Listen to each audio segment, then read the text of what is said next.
Hello family, welcome back to the channel.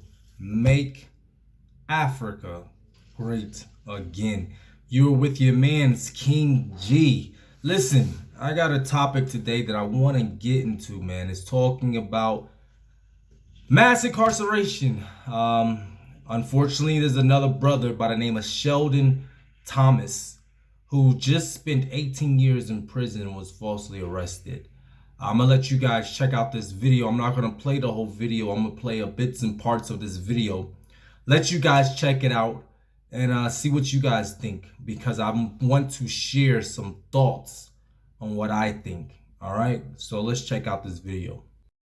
Thomas was convicted for second-degree murder in the December 2004 death of a 14-year-old boy in Brooklyn. Attorneys William Caston and Leslie Ressinger have worked with Thomas for more than a decade.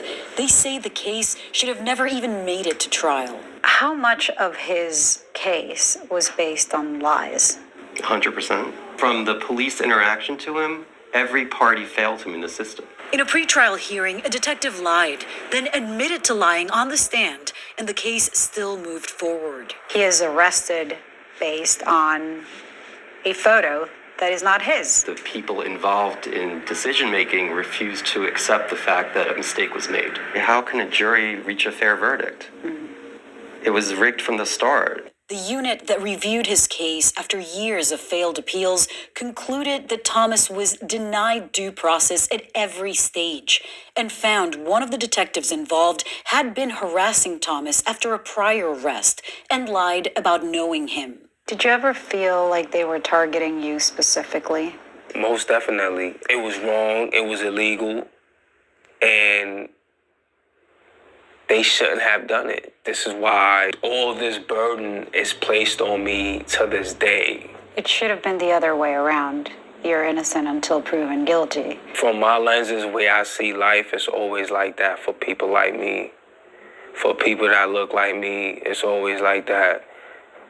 You're guilty until you actually prove that you're innocent. Nearly 2 decades later, he finally stepped into what still feels like a mirage of freedom. I haven't even cried yet since I've been home. Like, I haven't even got to the point where it actually hit me. I still have dreams about being in prison. I'm scared to go to sleep. You're scared you're dreaming. Yeah. As the days go by, it dawns on me a little bit more. All right, what do you guys think? As you see, the gentleman unfortunately spent 18 years of his life. He was arrested at the age of 16. He just got out at the age of 35. And I think why this resonates with me very much so is I'm 35. And, you know, a lot of my brothers that I see in America, when I see the trials and tribulations that they go through, I always feel like that could be me. You know, that could have been me. You know, I was falsely arrested, and thank God I didn't spend as much time as this brother did in jail, in prison, actually. So some thoughts I have. Number one, you know, my heart goes out to this young man and what he went through. It was so sad. He said something in this interview. He said, there were times when I was treated so bad in prison that I started to even believe that I was guilty. That's sad, man. Very sad. But I want to just jump into this judicial system. I know a lot of people, when I was in America and I was saying I'm going to Africa, a lot of people critiqued me. A lot of people belittled me. A lot of people laughed at me. But it was in me reading a book called The New Jim Crow by Michelle Alexander for me to understand how the system was designed for us black and brown people to fail. When I really understood how the system was designed, how the system came about, how the system started all the way back when they had bounty hunters hunting us when us slaves would escape, to make sure that we were caught and we were beaten and we were put back in our places, all the way back then to the Jim Crow laws that were put in place to keep us ultimately in slavery. Because, as you now know, I want to say something to you African Americans. Slavery still exists in America. I know you guys say, oh, thank God slavery's over. Oh, slavery never ended. In the 13th Amendment, it allows for a person still to this day in 2023, if they are convicted of a crime and have to go to prison, they can be slaves to that prison and work for free or cheap labor, where they're getting 10 cents, 30 cents an hour, because now you are a criminal, right? So you now have the right to be treated like a slave. And this gentleman, the one thing I will say is the gentleman made a very I don't know the correct terminology to use. It was a very perplexing statement where he states that he still has faith in the system, but he just thinks that the right people need to be put in the system. And unfortunately, him saying that let me know that he still hasn't understood this system. He still doesn't understand the beast that Americans are dealing with in America. And this is the problem that a lot of you African Americans have, is you still have faith in the system and you still have faith in America, and ultimately it will be your demise. Let's think about this for a moment. As we know, this is no shocker. America has the highest incarceration rate, more than anybody in the world, and we're not even the biggest country, right? Then us brothers make up, I think, 62, 64% of all the people who are incarcerated. African Americans make up the largest percentage of people incarcerated. Now let's stop and think about this for a moment. We are not the majority in the country. We are the minority. There are more whites than there are blacks. And I know the Candace Owens out there might say because black people are committing more crimes. That's not true. That's why you have to do your own research and do your own reading and do your own studying, because you have Fox News and Candace Owens out there spewing all kind of lies. White people in America commit more crimes than black people. I will repeat, white people in America commit more crimes than black people. Why? Because they are the majority. Okay? So that's simple. That's easy math, right? We all can agree on that. But yet and still, with us being the minority in America, we still make up the highest out of any race in America to be incarcerated. Why is that? Because we are being targeted. And that's what you guys need to do and understand and read and really understand what's going on in America.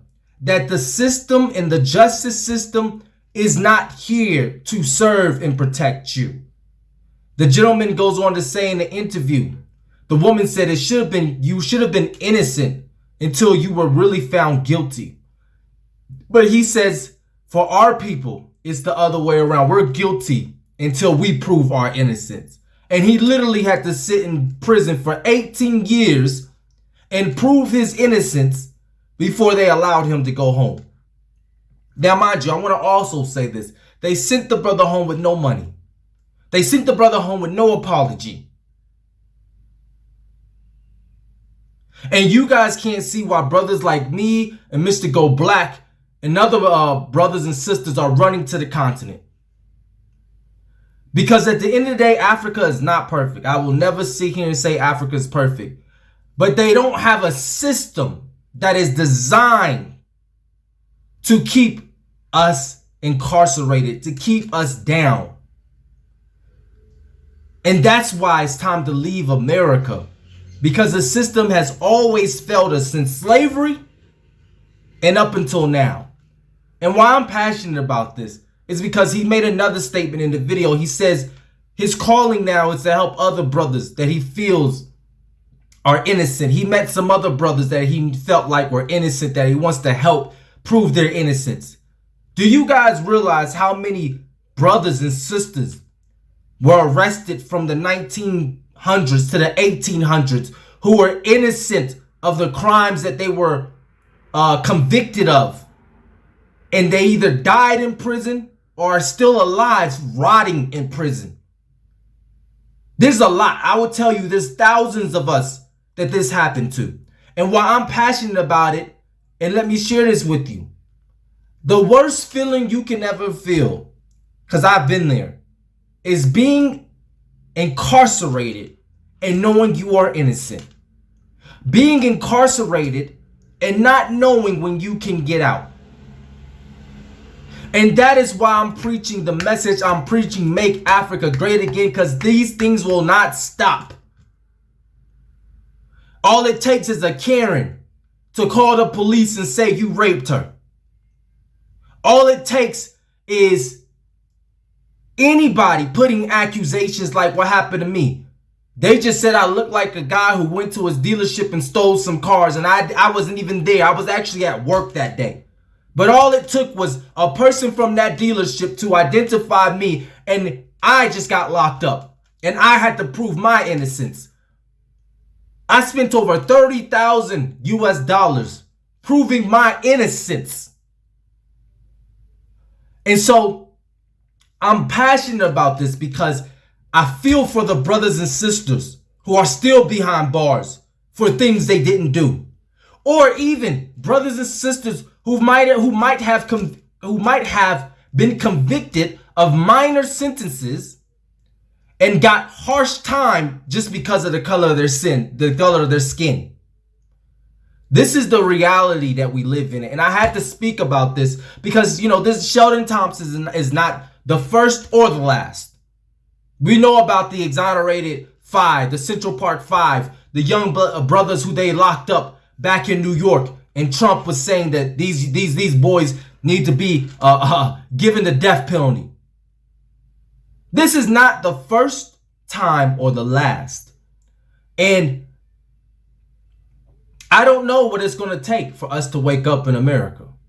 But I know it took me to be arrested. And that's why I'm speaking to you.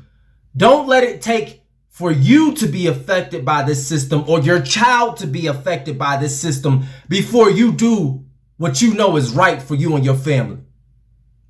Get out of America because the system is designed for your brothers and sisters to fail.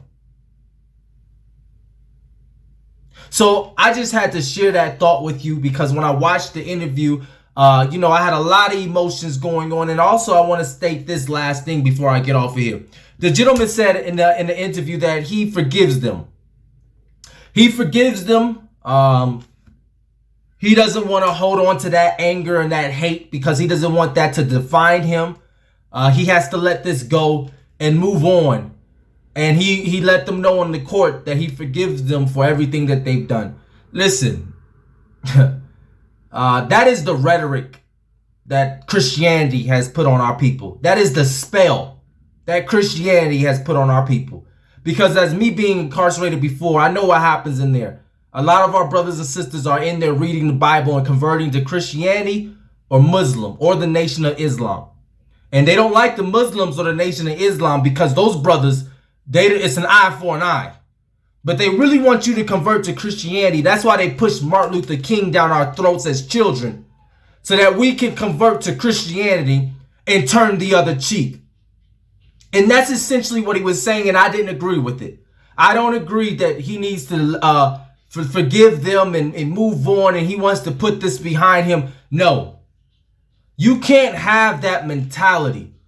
Because that's the mentality that a lot of us black people seem to possess, and that is why we are in the situation we are in now. I see now from being in Africa how these Christians have gone all around the world spreading their propaganda of peace and love, to love thy enemy, to turn the other cheek. But let me tell you something, all this peace and love and kumbaya that this church spews, these churches have still not done right by African Americans. You don't hear the churches speaking up for reparations for us.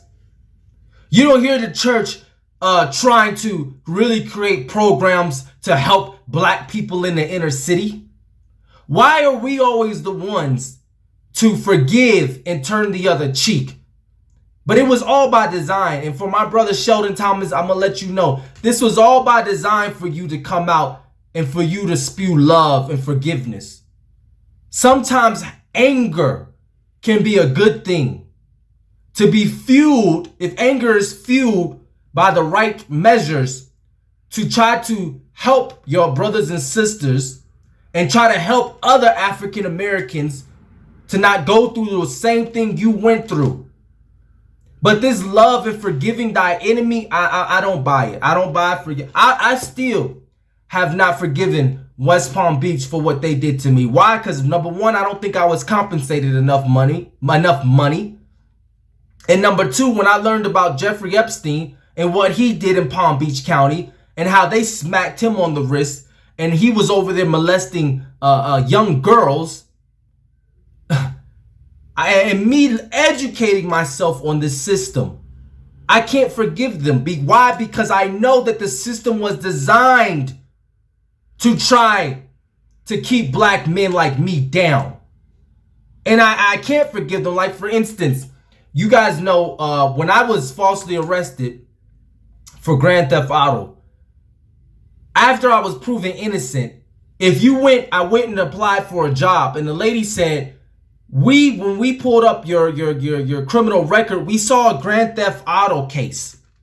Do you know that on the internet, they still have a Grand Theft Auto saying that I was arrested for Grand Theft Auto up? And I called my lawyer. I said, hey, why hasn't this been taken down? He says, you can't take it down unless you pay somebody to take it down. It's up there. It's public news. And unfortunately, they don't put news out there to say you're innocent. They only put the story out there letting people know that you've been arrested. And it was embarrassing when I got this job. I had to have my lawyer send over the documentations to my new job, letting them know that I was innocent. I was still affected by this corrupted system, even when I was innocent. And that's why I can't forgive them, because I know that the system is designed to keep us stagnant, to keep us constantly in a system that was designed to keep us from progressing. And at any time, if a Karen, if a John Doe, if anybody makes any accusation on you, you can be arrested and you will have to prove your innocence. So my message today is come home, brothers and sisters. Come home. Because unfortunately, you can be the next victim of this. Your children, your son can be the next victim of this. Don't wait until it's too late and now you're crying and having to get a lawyer to come and represent you and your child to prove his innocence, all because of the color of his skin. And yes, let me share this one last thought. The detective in the case lied to get this young brother locked up. This happens all the time. And so I'm going to end it here, and I want to say to all those brothers who are incarcerated, who are innocent, all those brothers who died in prison, who were innocent, my heart goes out to you and your families. I'm sorry for what you had to endure. And this is why we need to come together and make Africa great again. All right, you guys, I'm out. Thank you to all the new subscribers. And yeah, man, thank you for checking out this new video. I'll be having more content coming for you guys, but I just had to speak on the situation because it really, when it comes to people who are falsely arrested, that is my passion because I've been there and I know how it feels. So you guys take care, be safe, and let's make Africa great again. Peace.